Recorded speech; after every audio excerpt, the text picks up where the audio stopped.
Bismillahirrahmanirrahim. Assalamualaikum warahmatullahi wabarakatuh. Darso Arif Bakwama di sini di Toiba TV di hari Ahad tanggal 20 Oktober 2024. Saudara-saudara, hari Jumat yang baru lalu tanggal 18 Oktober, karena ada sebuah keperluan di Kalibata City, di apartemen Kalibata City, saya akhirnya mampir di sekolah SD Darul Quran yang berada di salah satu tower dari apartemen Kalibata City itu. Seperti yang sudah saya tayang di channel ini, selain di Kalibata City, Yusuf Mansur juga punya dua SD Daku. Yang pertama berada di Cimanggis, Depok, dan yang kedua berada di lingkungan Hotel City di Tangerang. Seperti yang sudah saya beritakan, kedua SD ini, baik yang di Depok maupun yang di Tangerang, sama-sama belum memiliki izin operasional dari Pemda setempat. Tetapi yang berada di Kalibata City ini memang sudah punya izin dari Pemda Jakarta Selatan. Selain Daku, di tower yang lain juga ada SD Islam. Dari pandangan mata, boleh kita simpulkan bahwa SD Daku itu muridnya tidak lebih banyak dari SD Islam yang satu lagi. SD Daku ini, dari brosur yang saya terima dari staf di sekolah itu, menyebutkan bahwa uang pendaftaran SD itu di angka Rp500.000, sedangkan uang masuknya itu ada dua versi. Versi pertama itu sekolah regulernya, itu uang masuknya sebesar 11.500.000, dan di sekolah full day-nya dari pagi hingga pada asar itu berada di angka 21 juta rupiah. Apakah ini sebuah angka yang besar, yang mahal? Wallahu a'lam. Dari pandangan saya, angka ini cukup mahal. Padahal Yusuf Mansur sendiri kita tahu kemana-mana meminta sedekah untuk membiayai sekolah dia, termasuk sekolah yang bermerek Darul Quran ini. Padahal sesungguhnya, setidaknya dari temuan-temuan yang saya dapati, rumah-rumah tahfidz yang ada itu malah mereka berdiri dan berjalan atas swadaya sendiri, atas usaha sendiri, atas biaya sendiri, tanpa ada uluran tangan dari Yusuf Mansur, tanpa ada bantuan dari warung Stick and Shake yang oleh Yusuf Mansur diniatkan atau dia pernah sampaikan keuntungannya untuk membiayai rumah tahfidz. Untuk sekolah dasar ini, apa yang dijual oleh Yusuf Mansur tak lain dan tak bukan, yang dijual dia adalah lagi-lagi soal hafalan Quran. Jadi Yusuf Mansur sesumbar bahwa dalam brosur-brosurnya, jika kita ingin mendidik anak-anak kita untuk bisa menghafal Quran, maka Darul Quranlah tempatnya. Saudara-saudara, menghafal Al-Quran untuk anak usia SD itu biasanya adalah di juz 30 atau yang kita sebut dengan juz amma. Hari ini hampir semua sekolah dasar itu memberikan ekstrakurikuler kepada murid-muridnya, diantaranya adalah menghafal Al-Quran. Apalagi sekolah swasta, apalagi sekolah yang bermerek agama Islam maksud saya, itu sudah bisa dipastikan mereka akan mendidik atau memberikan pelajaran tambahan ekstrakurikuler kepada murid-muridnya untuk menghafal Al-Quran. Jadi hari ini menghafal Al-Quran bagi anak usia SD di sekolah-sekolah dasar itu bukan suatu yang istimewa lagi. Hampir semua SD, hampir semua sekolah juga memiliki kurikulum menghafal Al-Quran. Tetapi bagi Yusuf Mansur itu, dia tetap menjual dan meminta sedekah kepada masyarakat kita untuk membiayai sekolah penghafal Al-Quran di sekolah-sekolah yang dia bina. Meminta sedekah untuk penghafal Al-Quran itu juga Yusuf Mansur lakukan terhadap semua bisnis dia.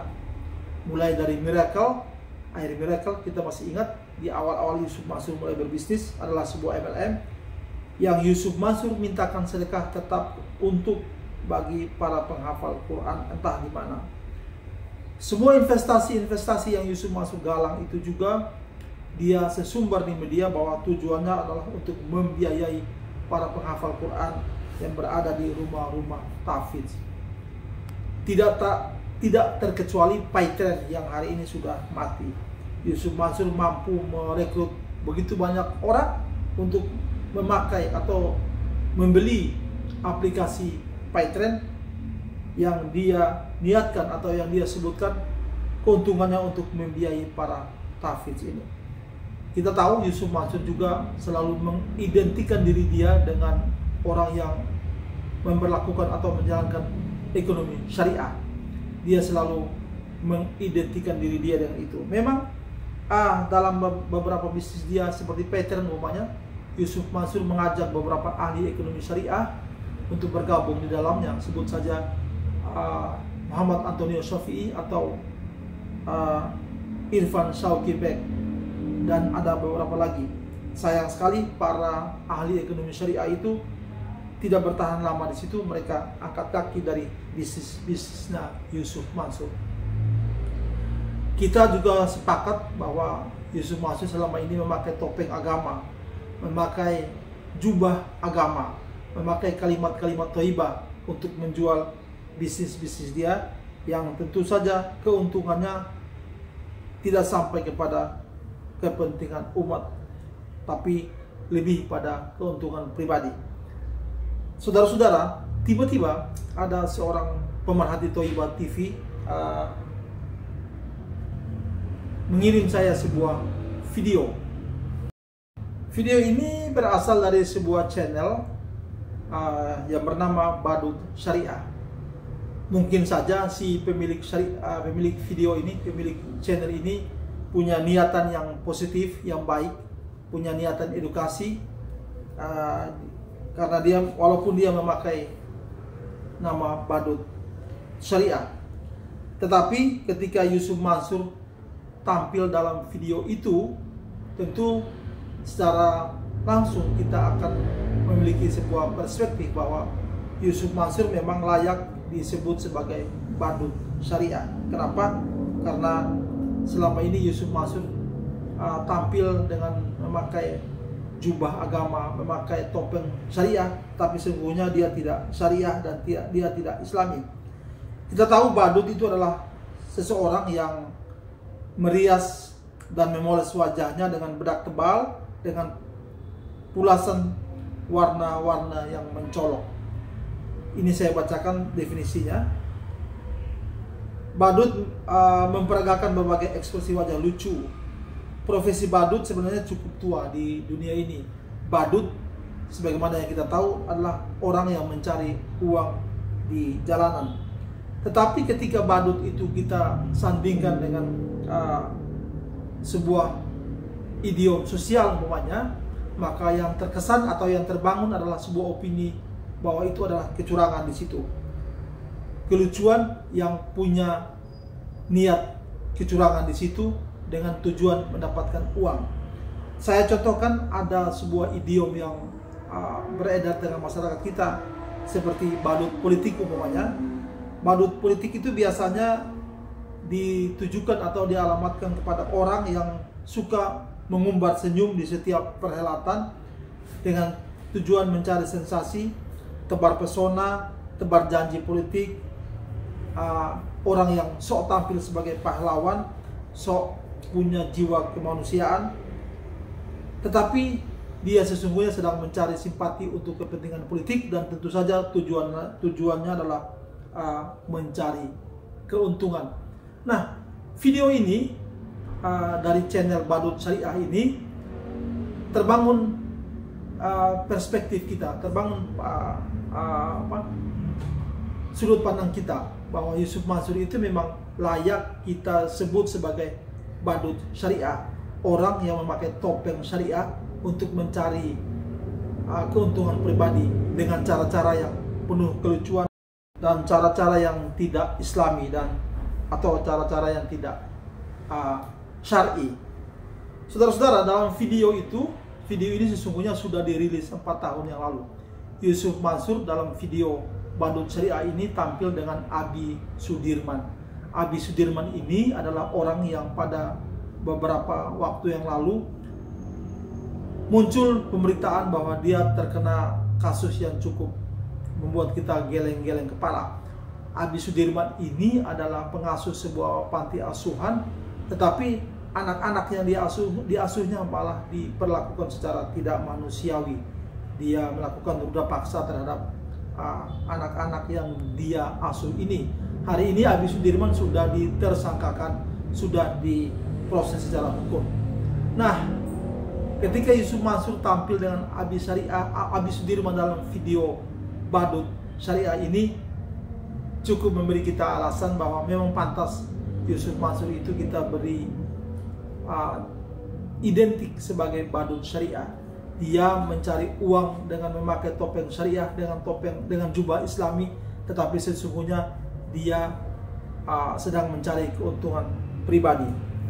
Video yang saya rilis berikut ini adalah tampilan Yusuf Mansur dengan Abi Sudirman. Ketika itu 4 tahun yang lalu ketika video ini dirilis, kita belum membuka kedok-kedok kecurangan Yusuf Mansur dalam berbisnis. Kita belum membuka cara-cara Yusuf Mansur mencari uang dengan kedok syariah. Juga Abi Sudirman belum terbuka kedoknya sebagai orang atau pelaku pidana. Saudara-saudara, badut adalah orang yang selalu mengundang kelucuan. Demikian pula dengan Yusuf Mansur. Setiap kali dia tampil atau ditampilkan orang di video-video, maka yang ditanggapi oleh netizen adalah kelucuan, bahkan makian. Saya mau sertakan sebuah contoh video orang membuat Yusuf Mansur itu hanya dengan kelucuan-kelucuan. Seorang ulama atau seorang yang berpredikat ustadz, tentu kita tidak pernah membuat kelucuan-kelucuan terhadap orang tersebut atau ustadz tersebut. Lain halnya dengan Yusuf Mansur, tidak sedikit orang yang sudah membuat video atau memberikan komentar yang lucu-lucu terhadap Yusuf Mansur. Mudah-mudahan video-video saya berikut ini bermanfaat bagi kita semua, dan sampai bertemu pada video yang akan datang. Billahi taufiq wal hidayah. Wassalamualaikum warahmatullahi wabarakatuh. Assalamualaikum warahmatullahi wabarakatuh. Waalaikumsalam. Sahabat Villa, hijrah together, istiqomah forever. Sama badut syariah. Pada acara ini kita harus dapat ilmu nih dari guru kita, inspirasi biar jadi muslim yang sukses, menebar amal, menuai berkah, berbagi tak pernah rugi. Hari ini sahabat-sahabat biar nggak mubazir waktu, kita sedekah profit dan ilmu. Ada guru kita Ustaz Yusuf Mansur yang senantiasa menjadi energi positif buat kita semua untuk menyambung amal, menyambung ilmu. Semoga kita senantiasa khairul himah, rawat kembangan selamatkan. Masya Allah, tabarakallah. Sahabat, brother and sister Villa, Badut Syariah ingin motivasi karena sudah dikenal di publik sebagai entertainment syariah, terus juga jadi Abu Nawas masa kini, menjadi healing terapi untuk anak-anak. Bentar lagi mau demo, betul, terbang, muter, punten. Mohon bagaimana nih menjadi sukses dunia akhirat berkah, bisa berikan motivasi di. Sebenarnya gini kayak beliau ya, jadi menemukan sesuatu yang ada diferensiasinya. Betul. Ya kan, di profesi apapun, bengkel banyak, tapi menemukan sesuatu yang berbeda. Restoran banyak, warung makan banyak, tapi restoran yang berbeda, warung makan yang berbeda, apa gitu. Dan di setiap bidang pasti ada peluang untuk ketemu diferensiasinya, gitu. Ketemu perbedaan. Ya kayak saya lah, nggak sengaja dengan izin Allah kan, lautan ustadz banyak, lautan kiai banyak, tapi nggak tahu gimana, klub kita ngomong sedekah. Ternyata itu yang membedakan dengan yang lain. Jika sudah tertulis sebanyak. Nama asli Anda siapa? Nama asli saya itu Jam'an Nur Khatib Mansur. Itu nama asli saya. Pantes baik ya, mukanya kayak bakso gue.